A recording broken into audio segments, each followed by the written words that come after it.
كسى الخلق نفسا جلال اليقين فجل المكارم للعارفين ضياء يشع بنور الهدى لزين العبادة والعابدين. السلام علیکم ورحمۃ اللہ وبرکاتہ. آثار وارث کربلا امام زین العابدین علیہ الصلوۃ والسلام کی چھٹی نشست کے ساتھ آپ کی خدمت میں حاضر ہیں. اس سے پہلے والی نشستوں میں ہم نے امام علیہ الصلوۃ والسلام کی زندگی کے مختلف گوشوں اور پہلوؤں پر گفتگو کی ہے. آج ہم انشاءاللہ تعالی امام علیہ الصلوۃ والسلام کی زندگی میں جو خدمت خلق کا پہلو ہے اس کی طرف تھوڑا بہت اسٹڈی کرنے کی اور جاننے کی کوشش کریں گے. امام علیہ الصلوۃ والسلام کے حوالے سے جو کتب تاریخ اور سیرت نگاروں نے لکھا ہے اس کا خلاصہ یہ بنتا ہے امام کی شخصیت کے حوالے سے کہ امام علیہ الصلوۃ والسلام اپنی زندگی میں کہیں پر بھی رہتے، کسی طرف بھی جاتے، کسی کام میں اور کسی بھی مشغولیت میں مصروف ہوتے، ایک وہ پہلو تھا اپنی زندگی کا جو آپ کبھی فراموش نہیں کرتے تھے. لہٰذا آپ کہیں پر جا رہے ہوں، کہیں آپ کی رہائش ہو، آپ سفر میں ہوں، حضر میں ہوں، آپ ہمیشہ فقراء، مساکین، بے آسرا اور بے سہارا لوگوں کو دیکھ کر امام علیہ الصلوۃ والسلام کے قدم رک جایا کرتے تھے. آپ اپنا کام چھوڑ دیتے تھے اور ترک کر دیتے تھے. ان لوگوں کی دل جوئی کرنا اور پھر ان کی ضرورت پوری کرنا اور ان کا سہارا بن کر ان کو امید دلاتے رہنا، ہر ممکن ان افراد کی جو پسے ہوئے افراد ہیں، جو معاشرے کے دھتکارے ہوئے افراد ہیں، بلکہ امام علیہ الصلوۃ والسلام ان کو پھر اپنے در خانہ پر لے آتے، اپنے گھر لے آتے، ان کی ضروریات پوری کر کے ان کے مسائل کا حل کرتے، ان کی امید بندھاتے، ان کو حوصلہ دیتے، اور حوصلہ دینے کے بعد پھر امام علیہ الصلوۃ والسلام جو ہے وہ ان کو ان کے گھروں کی طرف اور ان کی نارمل زندگی کی طرف رخصت کر دیتے تھے.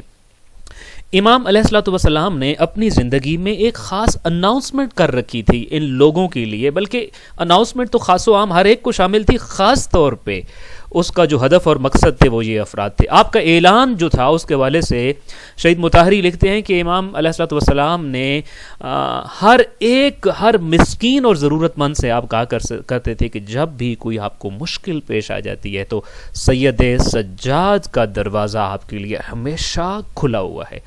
امام علیہ الصلوۃ والسلام کے اس اعلان کو شہید مطہری نے اپنے انداز میں لکھا ہے. وہ لکھتے ہیں کہ میری نظر میں جو امام زین العابدین علیہ الصلوۃ والسلام کا گھر تھا نا، وہ گھر صرف امام کا نہیں تھا. وہ کہتے ہیں خونہ زین العابدین خونہ مسکینان و یتیمان و بیچارگان بود. یعنی کیا مطلب؟ امام زین العابدین علیہ الصلوۃ والسلام کا گھر مسکینوں، یتیموں اور بے نواؤں کا مرکز اور ان کا بسیرا ہوا کرتا تھا، ان کا ٹھکانہ ہوا کرتا تھا. امام کا گھر خانہ مسکینان تھا، خانہ یتیمان تھا، خانہ بیچارگان تھا. یعنی اس کا مطلب کیا ہے؟ آپ ذرا یہ کردار وہ ہے جو آپ کو خاص طور پہ جب ہم تاریخ سٹڈی کرتے ہیں تو حضرت ختیجۃ الکبریٰ سلام اللہ علیہا میں ملتا ہے. امام سجاد علیہ الصلوۃ والسلام کی دادی ختیجۃ الکبریٰ سلام اللہ علیہا کا بھی ایک لقب ام الصعاليق ہے، ایک اور لقب ام الیتامہ ہے. اس کا مطلب یعنی کیا ہے؟ the mother of orphans and mother of deprived. بے سہاروں کی ماں، یتیموں کی ماں. یعنی جس کا کوئی گھر نہیں، جس کے پاس کوئی ٹھکانہ نہیں، جس کا بڑی کائنات میں کوئی آسرا نہیں، یہ دادی پوتا ان کا ٹھکانہ بھی تھے، آسرا بھی تھے اور ان کا بسیرا بھی. ایک مرتبہ امام زین العابدین علیہ الصلوۃ والسلام آپ کی نظر ایک جذامی شخص پر پڑی، یعنی جو کوڑ کا مریض ہوتا ہے، لیپروسی کا مریض ہوتا ہے. اور آپ کو پتہ ہے یہ ایک انفیکشس ڈیزیز ہے جو ایک شخص سے دوسری کی طرف پھیلتی ہے. تو امام علیہ الصلوۃ والسلام نے اس کو دیکھا اور دیکھا کہ لوگ اس سے نفرت کر کے اس سے گزر کے جا رہے تھے اور کوئی بھی اس سے بات کرنا گوارا نہ کر رہا تھا. یہاں واقعتاً ایک بعض معاملات ایسے ہیں کہ جن میں ہم ون سائیڈڈ ہو کے سوچتے ہیں. مثلا اس سین میں اگر ہم دیکھیں تو ون سائیڈڈ سوچ کیا ہے کہ یہ لیپروسی جو ہے یا کوڑ کا مرض یا جذام کا مرض جس کو ہم کہتے ہیں، یہ ایک متعدی مرض ہے، انفیکشس ڈیزیز ہے، اور اسلام نے اس سے پھر دوری کا حکم دیا ہے کہ اس سے یوں بھاگو جیسے شیر کو دیکھ کر بھاگتے ہو. تو اب یہاں ون سائیڈڈ پکچر یہ کہ پورے کا پورا معاشرہ اور سب کی سب انسانیت اور انسان اگر اس سے دور بھاگ جائیں گے اور دوری اختیار کریں گے تو کوئی تو ہوگا جو اس مسئلے کو اس کی دوسری طرف سے بھی دیکھے گا کہ بالآخر اللہ کا کوئی بندہ تو اس مریض کے کھانے پینے کا اور پھر اس کی علاج کی ذمہ داری کو لے گا، کیونکہ یہ بھی ایک انسان ہے اور پھر ایک خطرناک بیماری میں مبتلا ہو کر حالت تکلیف میں ہے، اس کی تکلیف کو دور کرنا، اس کی حاجت پورا کرنا، اس کا علاج کرنا، اس کے کھانے پینے کا انتظام کرنا بھی کسی نہ کسی کی ذمہ داری تو بنتی ہوگی انسانوں کے معاشرے میں۔ یہ دوسری پکچر ہے۔ عمومی طور پر ہم ایک پکچر دیکھتے ہیں کہ نہیں جزام کا مرض ہے، متعدی مرض ہے، انفیکشس ڈیزیز سے اسلام نے یوں بھاگنے کا کہا ہے۔ مثال کے طور پہ آج کل کے زمانے میں اس سے بہتر کون سمجھ سکتا ہے کہ آج جب کورونا کووڈ-19 کا ڈیزیز آیا ہوا ہے، اس پینڈیمک میں اگر سارے کے سارے لوگ کووڈ پازیٹیو لوگوں سے دور بھاگنے لگ پڑیں تو کون ہے جو ان کی ضروریات کا خیال کرے گا؟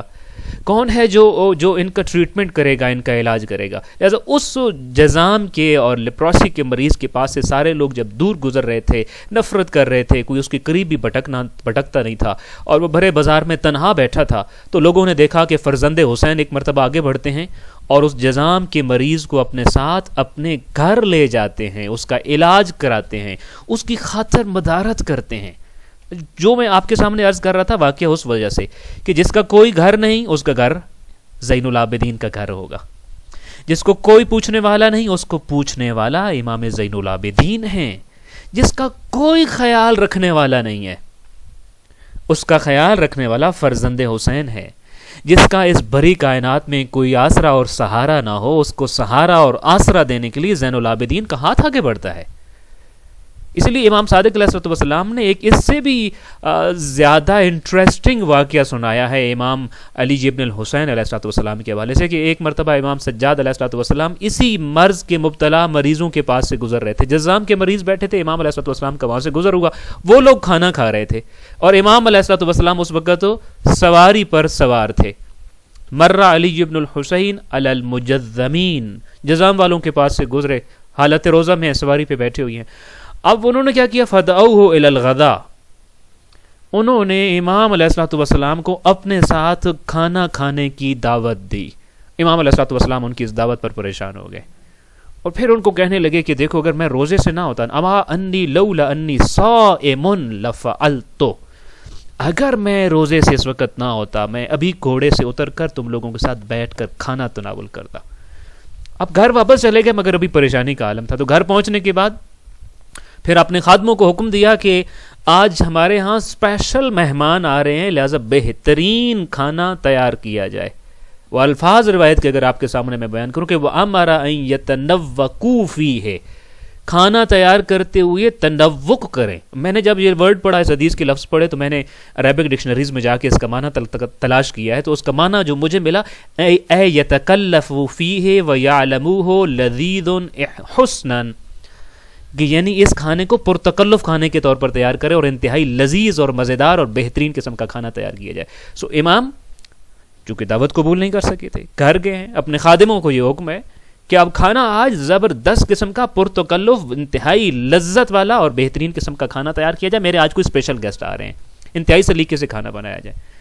پھر امام علیہ السلام نے اپنے خادم کو بھیجا اور ان کو اپنے گھر بلوا لیا اور ان کو کہا کہ آج کے دن تم امام زین العابدین کے مہمان ہو، ان کے ساتھ کھانا تناول فرمایا۔ البتہ پھر ایک یہاں پہ بات پھر وہی آ جاتی ہے، چونکہ ہر چیز میں بعض اوقات پرابلم یہ ہوتا ہے کہ ہم ایک اینگل کو لے کے بیٹھتے ہیں۔ اب دوبارہ یہاں پہ ایک سوال ہوگا کہ اچھا امام کی سیرت تو یہ ہے کہ پھر جزام کے مریضوں سے بھاگنا نہیں چاہیے، پھر اس فرمان کا کیا کریں گے جس میں کہا گیا کہ ایسے بھاگو جیسے شیر بھاگتا ہے؟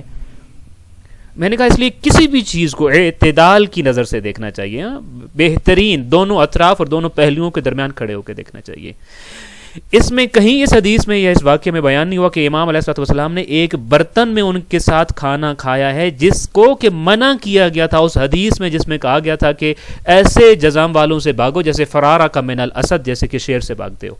ان تمام ایس او پیز کو بھی فالو کیا جو اس حدیث میں بیان کی گئی تھی۔ لہٰذا ہمیں کبھی بھی ون سائیڈڈ اور فوری طور پر کسی چیز کے بارے میں حکم نہیں لگانا چاہیے۔ امام علیہ السلام کی خدمت خلق کا انداز یہ کہ جس سے پوری دنیا بھاگتی ہے، جس کے ساتھ کوئی بیٹھنا گوارا نہیں کرتی، جس کو کوئی اپنے گھر بلانا نہیں چاہتا، جس کے ساتھ کوئی گفتگو نہیں کرنا چاہتا، وہ امام علیہ السلام کا اسپیشل گیسٹ بنتا ہے، اس کے لیے اسپیشل کھانا تیار کرایا جاتا ہے، امام کا مہمان بن کے امام کے گھر میں رات گزارتا ہے۔ یہ واقعات ہمیں بتا رہے ہیں اور امام علیہ السلام کی سیرت بتا رہی ہے۔ لہٰذا ہمارے ہاں ہم ایک کہہ لیجئے کہ جب ہم غریبوں محتاجوں اور اس پسے ہوئے اور مجبور طبقے کو دیکھتے ہیں، اور اگر کوئی صاحب حیثیت دیکھتا ہے کہ اب اس کے دروازے پہ کوئی ایسا پسا ہوا مجبور اور قرض دار اور نادار اور انتہائی غربت میں مبتلا بندہ آ گیا تو وہ پریشان ہو جاتا ہے کہ ظاہر ہے یہ حاجت مند ہے، کوئی سوال لے کر آیا ہوگا، کوئی اپنی حاجت لے کر آیا ہوگا۔ گلی محلے میں کہیں پر بھی اس پسے ہوئے طبقے کا سامنا کرنے کے بعد پریشانی ہوتی ہے لوگوں کو کہ یہ تو جان نہیں چھوڑتا یہ طبقہ، ابھی صبح فلانا بندہ ملنے آیا تھا، اس کا یہ مسئلہ تھا، ابھی دن کو یہ آ گیا، شام تک 3-4 اور آ جائیں گے، میں کس کس کو ہینڈل کروں گا، کیا نہیں کروں گا، پریشان ہوتے ہیں۔ ہم سوالیوں کو دیکھ کر، حاجت والوں کو دیکھ کر، بے آسرا لوگوں کو دیکھ کر، تکلیف میں مبتلا لوگوں کو دیکھ کر، ڈپرائیوڈ کو دیکھ کر پریشان ہو جاتے ہوتے ہیں اور اس پریشانی کا اظہار کرتے ہیں کہ کب تک کیسے میں ان کے مسائل حل کروں گا۔ ایک صاحب ثروت وہ ہے جو یوں ملتا ہے۔ امام علیہ الصلوۃ والسلام کے سامنے جب اس طبقے کا کوئی فرد آتا تو امام کا پہلا لفظ جو آپ کی زبان سے نکلتا تھا وہ ہوتا تھا مرحبم بمن یحمل لی زادی الی الاخرہ، خوش آمدید، ویلکم ان کو کہ جنہوں نے میرے زاد راہ اور میری نیکیاں اٹھا کر دار آخرت میں منتقل کرنی ہیں۔ میں اس سائل کو، اس حاجت مند کو، اس انسان کو خوش آمدید کہتا ہوں جو میرے زاد راہ، میری نیکیاں، میرا سرمایہ اٹھا کر دار آخرت میں منتقل کرنے کے لیے میرے پاس آ گیا ہے۔ یعنی امام دوسرا اینگل پھر دکھا رہے ہیں، یعنی اس کا احسان کہ وہ میری یہ حاجت پوری کر رہا ہے۔ وہ امام خمینی علیہ الرحمہ کا وہ واقعہ یاد آ گیا کہ کوئی ایک صاحب ثروت آیا اور بہت بڑی دولت، بہت بڑی مقدار اس نے خمس و زکوٰۃ کے طور پر ادا کی، اور امام کو اس نے دیکھا کہ وہ نارمل بیہیو کر رہے ہیں، جیسے وہ آیا تھا اب بھی ویسے ہی بیہیو کر رہے ہیں، اب کچھ زیادہ شکریہ نہیں ہے ان کے چہرے پہ، کچھ زیادہ اس کی حد سے زیادہ خوشامد نہیں کر رہے ہیں۔ تو اس کو بڑا مائنڈ ہوا اور اس نے امام سے کہا میں نے اتنی بڑی رقم آپ کو دی ہے اور آپ اس کے بعد کوئی خاص آپ نے کوئی ایسے الفاظ ہی نہیں کہے مجھے جس سے کچھ لگتا ایسا۔ تو امام سمجھ گئے یہ شکریہ چاہتا ہے۔ امام نے فرمایا اگر تم شکریہ کی بات کر رہے ہو تو شکریہ تو میرا ادا کرو کہ تمہارا یہ سرمایہ میں اپنے کندھے اور اپنے پشت پہ اٹھا کے پل صراط میں نے کراس کرنا ہے، حساب کتاب اس پہ میں نے دینا ہے، ثواب تمہیں ملے گا، صراط کی اس طرف جانے کے بعد اس کا فائدہ تمہیں ملے گا۔ میرا شکریہ ادا کرو کہ تمہارے سرمایہ کو دار آخرت میں منتقل کرنے کے لیے میں نے تمہارا سرمایہ قبول کر لیا ہے، تمہیں میرا شکر گزار ہونا چاہیے۔ امام بھی سائل کا وہ پہلو دکھا کے گئے، ظاہر ہے امام خمینی جیسی شخصیات انہی تعلیمات سے یہ سبق لیتی ہیں۔ امام نے فرمایا اس کا یہ احسان کہ وہ میری یہ حاجت پوری کر رہا ہے کہ میرا سرمایہ، میرا زاد راہ دار آخرت میں منتقل کرنے کے لیے آیا ہے، وہ میرے لیے یہ کام انجام دے رہا ہے، میں اس کے لیے کیا کر رہا ہوں اس کو ذہن میں نہیں ہے۔ سو امام کا الفاظ کیا تھے؟ آفرین ہے اس شخص پر جو میرا سفر خرچ، میرا سرمایہ آخرت میں منتقل کر رہا ہے۔ جب یہ سوچ ہوتی ہے سائل کو دیکھ کر پھر انسان پریشان نہیں ہوتا بلکہ مرحبا بولتا ہے۔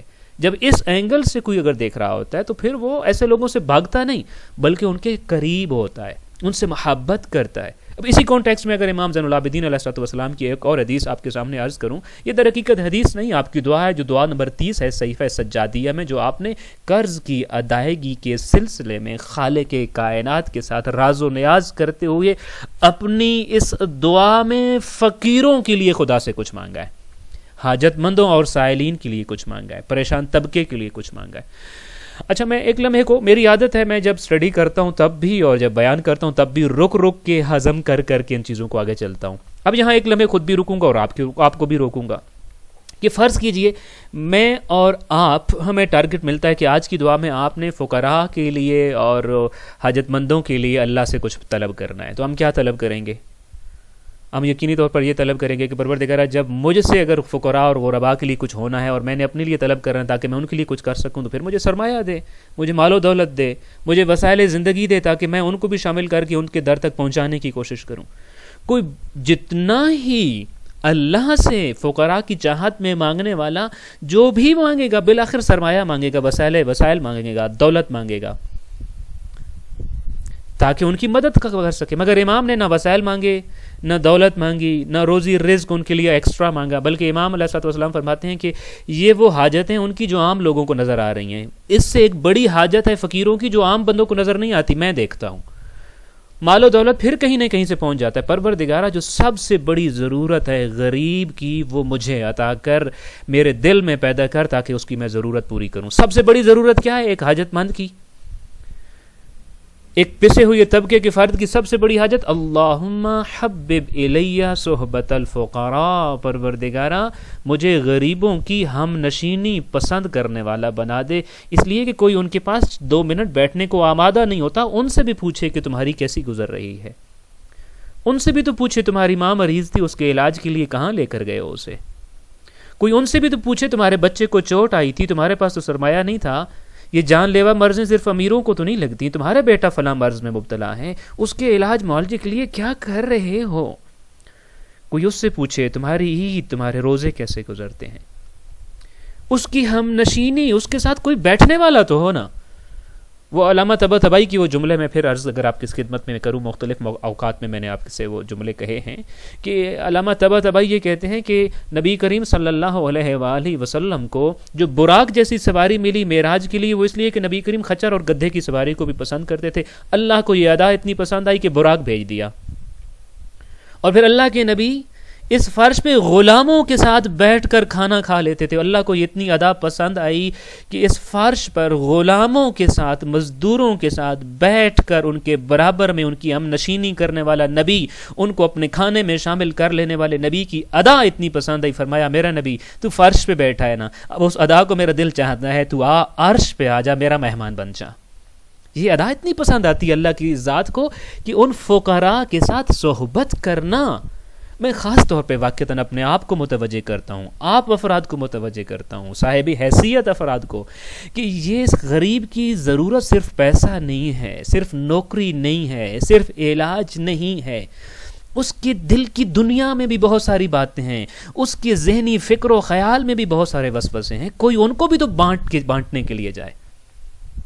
غم بانٹنے کی چیز نہیں. پھر بھی دوستو ایک دوسرے کے حال سے واقف رہا کرو، ان کے حال سے واقفیت. تو اللہ سے زین العابدین کے اٹھے ہوئے ہاتھوں نے کیا مانگا؟ اللہم حبب الی صحبت الفقراء، پروردگارا غریبوں، محتاجوں، یہ بڑے پھٹے ہوئے کپڑے پہننے والوں، خاک نشینوں کے ساتھ زین العابدین کے دل میں وہ محبت پیدا کر کے سید سجاد فرزند حسین ان کے ساتھ، ان کے برابر میں، ان کے پہلو میں بیٹھ کر ان کی ڈھارس بندھاتا نظر آئے. اب آدھا ہاتھ ملا کر غربا کی مدد کرنے والے لوگ، یا کیا یہ کافی؟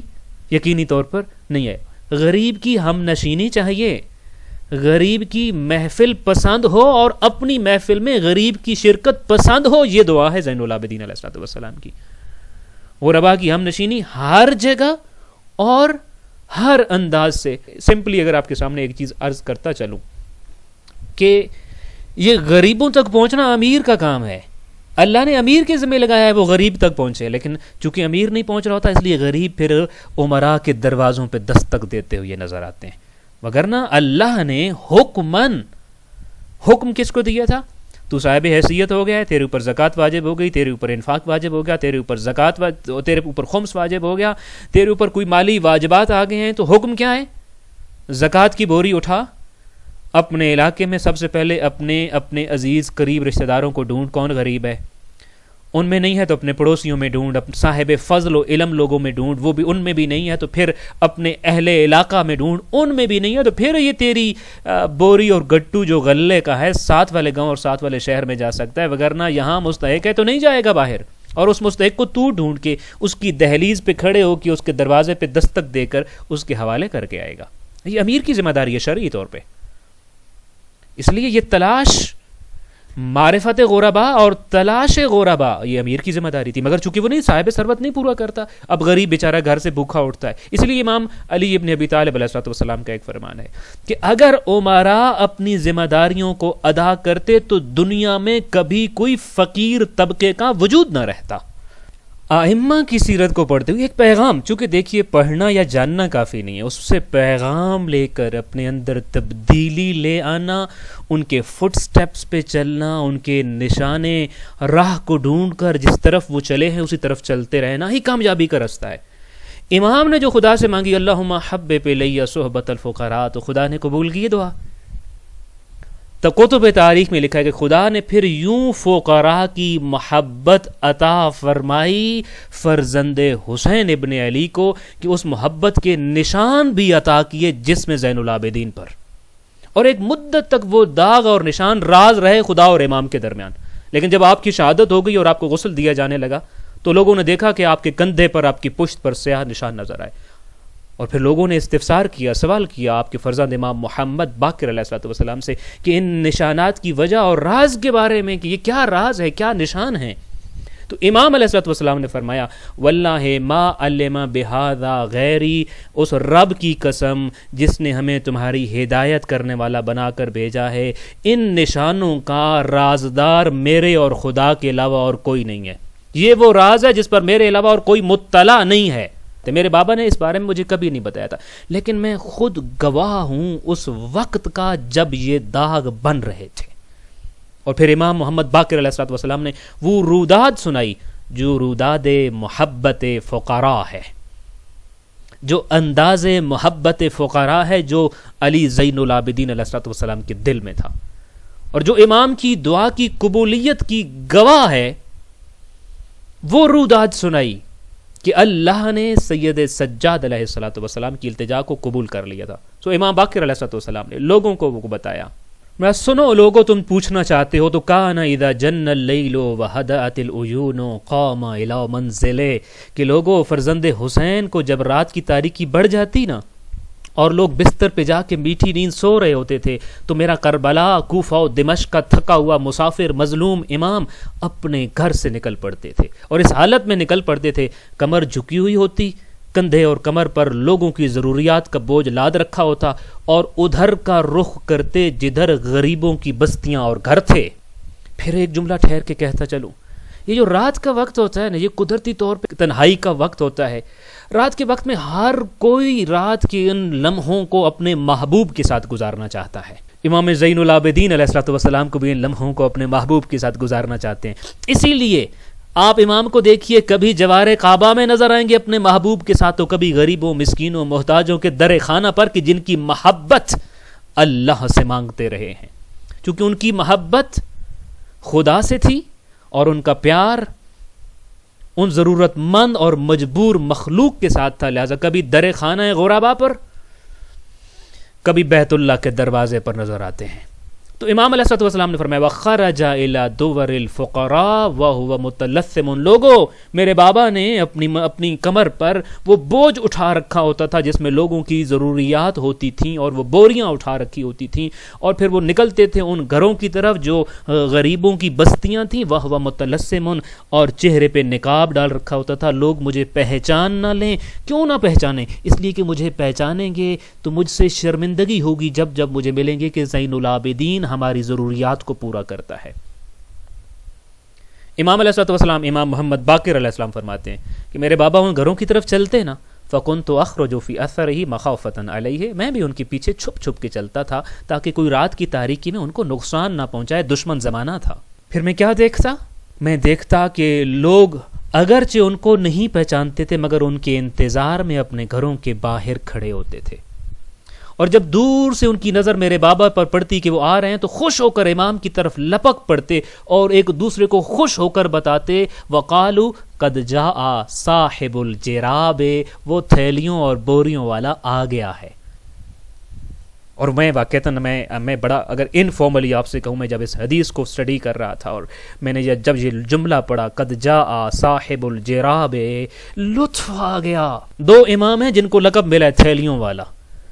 میں اور آپ ہوں امام زین العابدین علیہ الصلوۃ والسلام کو پہچانتے ہوں گے، کبھی ہم سید سجاد کہیں گے، کبھی سید العابدین کہیں گے، کبھی زین العابدین کہیں گے، کبھی علی ابن الحسین کہیں گے، کبھی فرزند حسین کہیں گے، کبھی مسافر شام کہیں گے، مختلف القابات دیں گے، مگر لقب دیکھو اس غریبوں کی بستی کے غریب لوگوں کا، قد جاء صاحب الجراب، وہ بوریاں اور تھیلیاں والا آ گیا ہے. امام کے علاوہ ساتویں امام کو بھی یہ لقب ملا. امام موسیٰ کاظم علیہ الصلوۃ والسلام کے بارے میں ایک کہاوت مشہور تھی عربوں میں کہ جس کو ابو الحسن کی تھیلی جس کی غربت نہ نکال سکے، اس کی غربت پھر کہیں نکل نہیں سکتی، ختم نہیں ہو سکتی. چونکہ امام علیہ الصلوۃ والسلام جب گھر سے نکلتے تو اپنی قبا کے دامن میں تھیلیاں چھوٹی چھوٹی اٹھا رکھی ہوتی تھیں اور وہ لے کے جاتے تھے جس میں لوگوں کی ضروریات کا سامان ہوتا تھا، سکے ہوتے تھے، اور ہر ضرورت مند کو جب ملتے تو چپکے سے اس کے سپرد کر دیتے تھے. تو لوگوں میں یہ بات مشہور تھی کہ ابو الحسن موسیٰ بن جعفر امام موسیٰ کاظم علیہ السلام کی تھیلی جس کو ملتی ہے اس میں برکت اتنی ہوتی ہے پھر غربت اس گھر کا رخ نہیں کرتی ہے. اگر ان کی تھیلی سے بھی غربت ختم نہ ہو تو پھر وہ غربت ختم ہونے والی ہے نہیں. ایک وہ تھیلیوں والے امام اور ایک وہ ہیں جن کے بارے میں یہ غریب لپک کے ایک دوسرے کو خوش ہو کر کہتے تھے وقالو، اور ایک دوسرے کو کہتے تھے قد جاء صاحب الجراب، وہ تھیلیوں والا آ گیا ہے. اور یہ وہ تھیلیاں اور بوریاں اس وقت تک امام زین العابدین لوگوں میں لاتے رہتے جب تک کہ ان کے گھر میں راشن ختم ہو نہیں جاتا تھا. یہ امام محمد باقر علیہ السلام بتا رہے ہیں. اور پھر کہتے ہیں امام علیہ السلام کہتے ہیں لوگو، اور ان کے اس عمل کی گواہی یہ نشان اور داغ دے رہے ہیں جس کا تم مجھ سے پوچھ رہے ہو. فَهَذَا هُوَ أَثَرُ ذَلِكَ الْجِرَابِ، یہ ان تھیلیوں اور ان بوریوں کو اپنی کمر پہ اٹھانے کے داغ ہیں جن کو یا خدا جانتا تھا یا زین العابدین جانتے تھے، یا اس راز سے اگر کوئی اور آشنا تھا کہ یہ کون ہے تھیلیوں والا، صاحب الجراب کون ہے، تو وہ میں ہوں. اور آج تم کو بتا رہا ہوں وہ کون تھا جو لوگوں کے دروازوں پہ جا کے ان کی حاجتیں تمام پوری کر کے آتا تھا.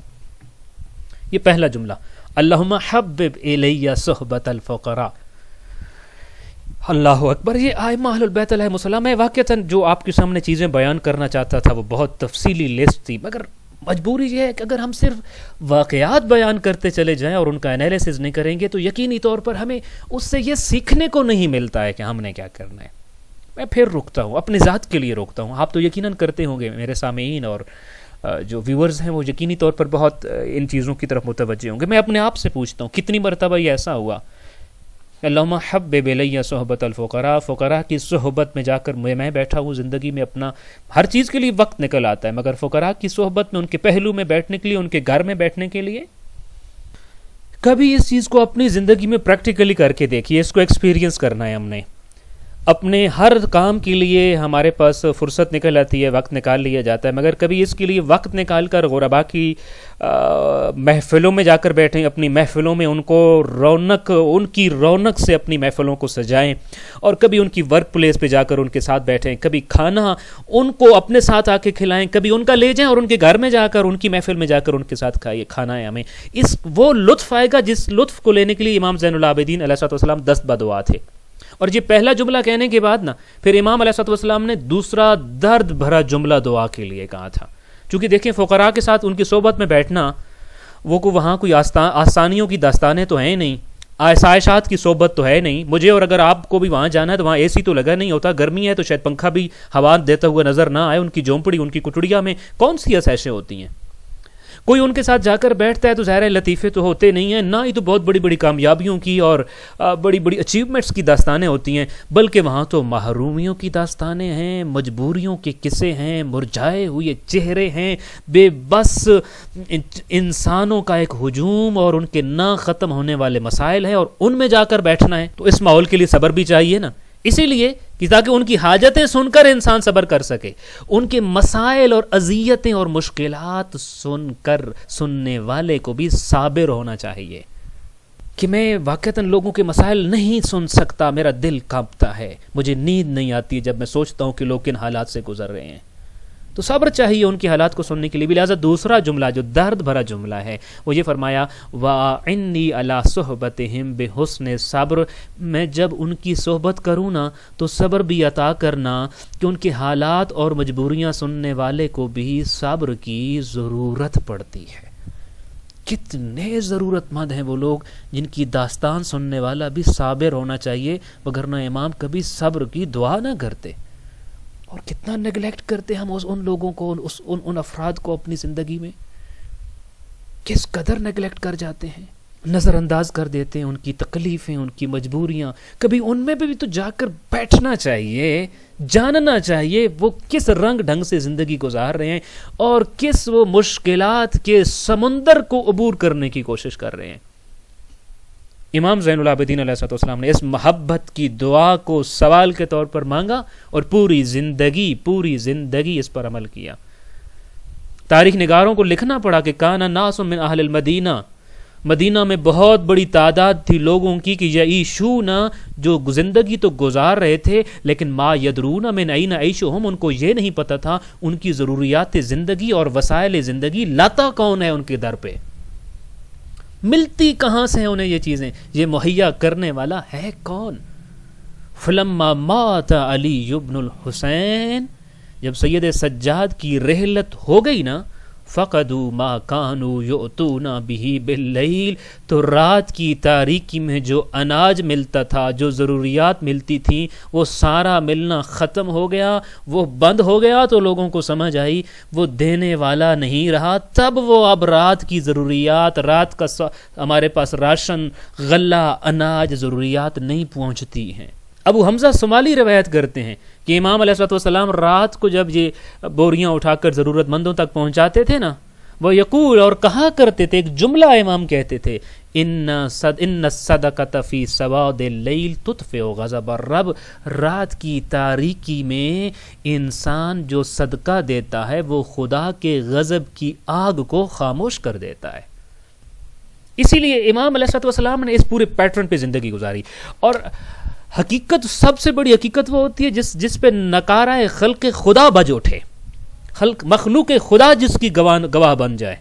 امام علیہ الصلوۃ والسلام کی جب اس دنیا سے رحلت ہو گئی تو رحلت کے بارے میں تاریخ نگاروں نے لکھا، ابن عساکر نے لکھا ہے اپنی کتاب میں کہ قال اہل المدینہ، مدینہ سے یہ آوازیں اور فریادیں اٹھتی تھیں، ما فقدنا صدقۃ السر حتی مات علی ابن الحسین، کہ جب تک علی ابن الحسین سید سجاد اس دنیا سے چلے نہیں گئے، مدینہ کے لوگوں کو رات کی تاریکی میں ملنے والا صدقہ ختم نہیں ہوا تھا۔ علی ابن الحسین کے اٹھ جانے سے رات کی تاریکی والا صدقہ بھی اٹھ گیا ہے۔ لیکن میں نے جیسے پہلے عرض کیا، یہ آسان عمل نہیں تھا، اس بات کا لوگوں کو پتہ۔ دو جنازے ایسے ہیں میری معلومات کے مطابق کہ جن پہ غسل دینے والے کچھ داغ دیکھ کر روئے ہیں۔ پہلا جنازہ نبی کی بیٹی کا، اور جس کو غسل دینے والا کوئی عام نہیں، وقت کا امام ہے، امیر المومنین ہے، رسول کا داماد ہے۔ اور جب علی ابن ابی طالب علیہ الصلوۃ والسلام کی چیخیں بلند ہوئی نا، تو اصحاب نے کہا یا علی، تھوڑی دیر پہلے تک تو سب کو صبر دے رہے تھے، بچوں کو صبر کی تلقین کر رہے تھے، سب صحابہ کو صبر کی تلقین کر رہے تھے، چپ کرا رہے تھے، اب خود کیوں روتے ہیں؟ تو تب امیر المومنین کی جملہ جس کا مفہوم یہ بنتا ہے، اور مفہوم ہی عرض کرنا چاہوں گا، کہ امام نے فرمایا کہ زہرا کے جسم پہ تشدد اور ظلم کے نشان دیکھ کے روتا ہوں کہ زہرا نے اپنی ساری تکلیفیں بھی نہیں بتائیں مجھے۔ اور دوسرا جو جنازہ ہے، جس کو جنازے کو غسل دینے والا رو پڑا، اور لوگ یہ سوال کرتے ہوئے نظر آئے کہ محمد باقر یہ راز کیا ہے؟ میں کہتا ہوں، میرا دل کہتا ہے، جب لوگوں نے پوچھا ہوگا ان نشانات کا، تو پتہ نہیں امام کے جسم پہ کتنے داغ ہوں گے، اور کیا پتہ وہ صرف غریبوں کی خدمت میں کے داغ تھے، یا ان میں امت کے دیے گئے اجر رسالت جو کوفہ و شام و دمشق و کربلا میں ملتا رہا، اس کے داغ بھی شامل تھے۔ یہ مشکل ہے، اس لیے امام صادق علیہ الصلوۃ والسلام فرماتے ہیں کہ امیر المومنین علی ابن ابی طالب علیہ الصلوۃ والسلام کے فضائل و مناقب کو بیان کر رہے تھے، تو ایک جگہ فرمایا کہ کسی میں قدرت نہیں ہے امیر المومنین کے مناقب اور فضائل تک پہنچنے کی مگر سوائے علی ابن الحسین کے، کہ ان کے ہم پلہ اور کوئی نہیں ہوا۔ یہ سید سجاد تھے جو امیر المومنین کی طرح سینکڑوں خاندانوں کی کفالت کرتے تھے، ان کی ضروریات کو اپنے ذمے لے رکھا تھا۔ وہ صرف یہی کام نہیں کرتے تھے بلکہ امیر المومنین کی طرح دن اور رات میں ہر روز 1000 رکعت بھی پڑھتے تھے۔ علی کے بعد، علی امیر المومنین کے بعد علی زین العابدین ہی ہے جو اس مقام تک پہنچ سکے ہیں۔ عبادت خدا اس انداز سے، خدمت خلق اس انداز سے۔ ایک مرتبہ آپ حج کے لیے جا رہے تھے تو آپ کی بہن نے آپ کو 1000 درہم یہ سفر حج کی خرچ کے طور پر دیا۔ راوی کہتے ہیں ہم حرہ کے مقام پر جب پہنچے تو امام علیہ الصلوۃ والسلام کو وہ جو 1000 درہم دیے گئے تھے وہ آپ محتاجوں میں بانٹ کے آپ نے ختم کر دیے تھے۔ یہ خدمت خلق کا ایک انداز ہے۔ آپ تو بلکہ فرمایا کرتے تھے کہ الصدقۃ تقع فی ید اللہ قبل ان تقع فی ید السائل، کہ یہ جو آپ صدقہ آپ نکالتے ہیں، ضرورت مندوں کی کوئی مدد کرتے ہیں، آپ پیسے دے رہے ہوں، سالن دے رہے ہوں، روٹیاں دے رہے ہوں، یا کوئی سی بھی چیز جو ایک ضرورت مند اور حاجت مند تک پہنچا رہے ہیں، آپ کو یہ لگتا ہے نا آپ نے یہ چیز ادھر سے اٹھائی، اپنے ہاتھوں میں تھامی اور جا کر اس غریب کو دے دی. امام نے فرمایا نہیں تو سمجھ نہیں سکا ہے، تجھے ایک اور ہاتھ نظر نہیں آیا جو یہاں موجود تھا. اے امام زین العابدین، وہ کون سا ہاتھ ہے؟ یہ چیز میرے ہاتھوں میں تھی، میں نے جب دی تو آگے محتاج کا ہاتھ تھا. تو امام نے فرمایا نہیں، الصدقۃ تقع فی ید اللہ قبل ان تقع فی ید السائل.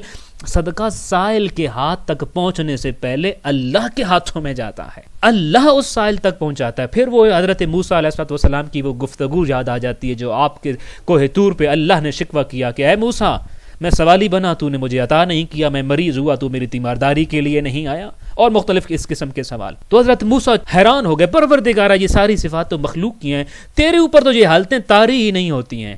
تو ہر ایک حالت کے بارے میں بتایا، تو سائل کے بارے میں بتایا تھا. اے موسیٰ، جب تو سائل کے ہاتھ میں کوئی چیز رکھ رہا ہوتا تو دیکھتا کہ سائل کے ہاتھ سے پہلے وہ چیز مجھ تک پہنچتی ہے. یہ نقطہ نظر رکھ کر امام زین العابدین علیہ السلام لوگوں کی ضروریات کو پورا کر رہے تھے. اور یہ تو میں نے خیر حاجت مندوں کا بتایا، صرف یہ حاجت مند ہی نہیں تھے، آپ خدمت خلق ایز اے جنرل بیہیویئر کرتے تھے. عام انسان کی خدمت کرنا وہ بھی بہت بڑا ثواب، لیکن انشاءاللہ تعالیٰ پھر کبھی کسی اور سیشن میں گفتگو کا موقع ملا تو اس پہ ضرور گفتگو کریں گے.